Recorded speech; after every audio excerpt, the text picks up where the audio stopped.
Oke kawan-kawan, informasi singkat ya sebelum kita memulai kasus.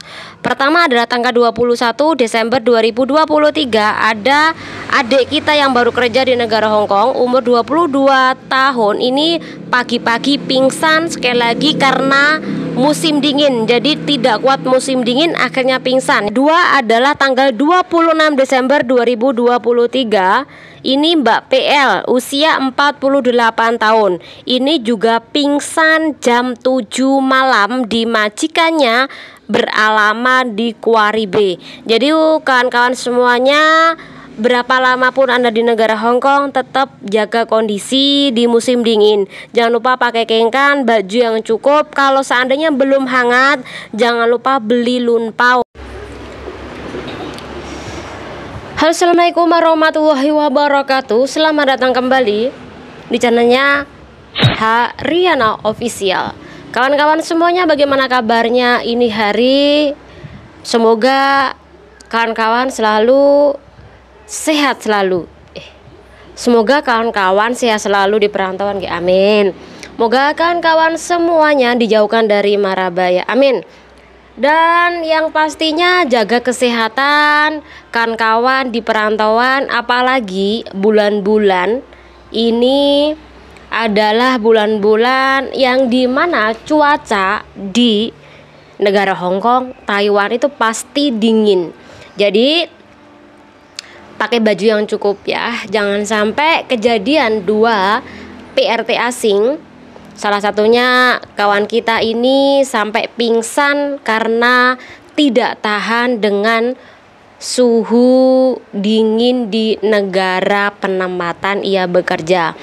Kali ini kita bakal membahas sebuah kasus PRT asing kerja di negara Hong Kong 3 bulan. Dia ini memutuskan kontrak kerja dengan cara melarikan diri setelah dilihat kondisinya aman. Dan di saat itu dia ketemu sama temen dan langsung melapor ke polisi dan juga tentu tinggal di shelter untuk meneruskan kasus beliau ini. Bagaimana sih tentang kasusnya, pelajaran apa yang bisa diambil, kita bakal membahasnya. Dan ini adalah pembahasan buat kawan-kawan semuanya. Mbak Nika umur 28 tahun, bekerja pertama kalinya di negara Hong Kong dan hanya bisa bertahan cuma 3 bulan karena Mbak Nika ini mengalami banyak banget kejadian di tempat majikannya. Oke, majikannya ini serumah ada 4 orang, 2 anak, 1 majikan laki perempuan. Jadi totalnya 4 orang ya dalam satu rumah. Dan 2 anaknya ini sudah bukan anak-anak yang kecil kan kawan, tetapi sudah dewasa lah. Salah satunya ini ada yang umur 21 tahun. Ini yang paling kecil, tetapi yang paling kecil umur 21 tahun ini nggak genep. Intinya adalah dia ini penyandang disabilitas. Artinya makan, disuapin, ngising, nguyuh ya di situ. Intinya ya nggak genep lah ya. Tetapi selain dia tidak genep dan merepotkan, ada hal lagi yang membuat Mbak Nika ini sakit hati. Salah satunya perlakuan yang tidak manusiawi yang dilakukan oleh jagaannya disabilitas itu. Salah satunya suka menempeling atau menjedotkan kepalanya Mbak Nika ini ke tembok. Dan ini dilakukan tidak hanya sekali 2 kali kan kawan. Alhasil karena sering mendapatkan kekerasan, mbaknya ini tidak betah.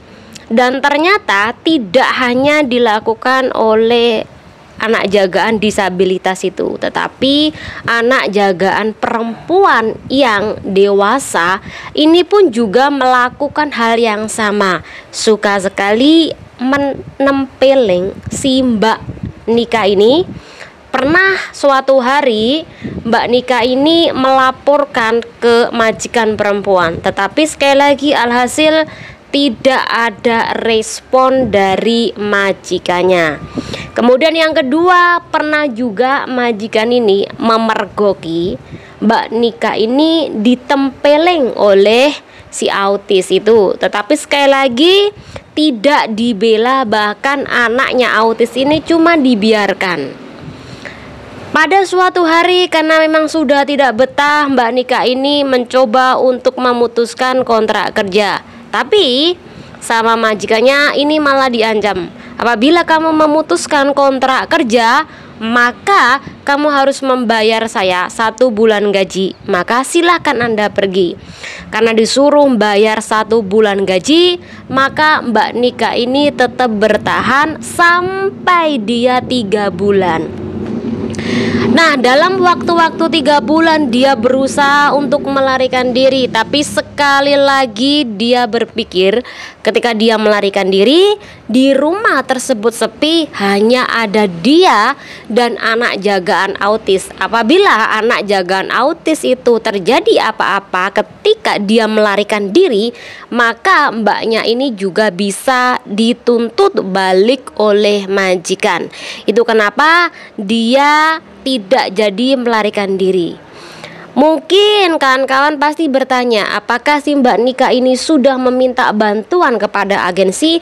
Jawabannya adalah sudah pernah meminta bantuan ke agensi. Tetapi sekali lagi, agensi pun juga tidak merespon dengan baik kawan. Agensi ini malah balik ngancam Mbak Nika jika dia ini memutuskan kontrak kerja secara langsung, dia tidak akan bisa pernah kembali bekerja ke negara Hong Kong. Akhirnya karena memang dia ini sudah meminta bantuan sana sini tidak digubris dan tidak adanya hasil, maka ketika sudah di waktu yang tepat, anak jagaan yang autis itu ada yang jaga, mbaknya ini mencoba melarikan diri untuk kedua kalinya. Di dalam melarikan diri ini, mbaknya ketemu sama sesama sebangsa temannya. Akhirnya melalui teman itulah mbaknya ini juga dibawa ke shelter dan kemudian juga melapor ke polisi. Kenapa harus polisi melaporkan? Agar suatu saat nanti apabila majikannya ini melaporkan balik karena melarikan diri, mbaknya ini sudah melapor lebih dulu alasannya kenapa melarikan diri. Jadi dari poin-poin ini pasti mbaknya ini dapat gambaran. Ketika jaga anak autis, memang kebanyakan jaga anak autis itu tidak enak, Mbak. Karena kebanyakan dari mereka emosional. Mereka suka nampar, suka gebuk, suka nyaar, suka lari sana lari sini, padahal kondisinya itu di luar.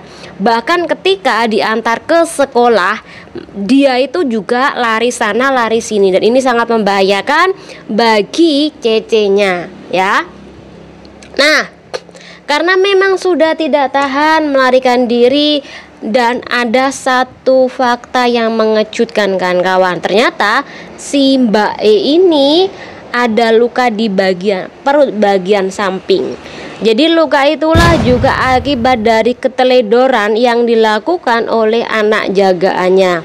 Nah, di dalam poin ini tentu yang disalahkan yang paling utama adalah orang tuanya. Sudah dilaporin, ternyata tetap membela anaknya yang gak genap itu. Nah, yang kedua kan kawan, saya salut sama mbaknya masih bisa berpikir jangka panjangnya apabila dia ini melarikan diri dari rumah majikan, apalagi dalam situ ada anak jagaan. Walaupun itu autis, sudah umurnya udah bangkok, tapi tetap sekali lagi tidak bisa ditoleransi atau tidak bisa ditinggal sendiri. Ketika ditinggal sendiri, Anda yang bakal kena tuntut. Anak kecil ataupun mbah tetap jangan biarkan dia sendiri di dalam rumah. karena Anda yang bakal dituntut balik.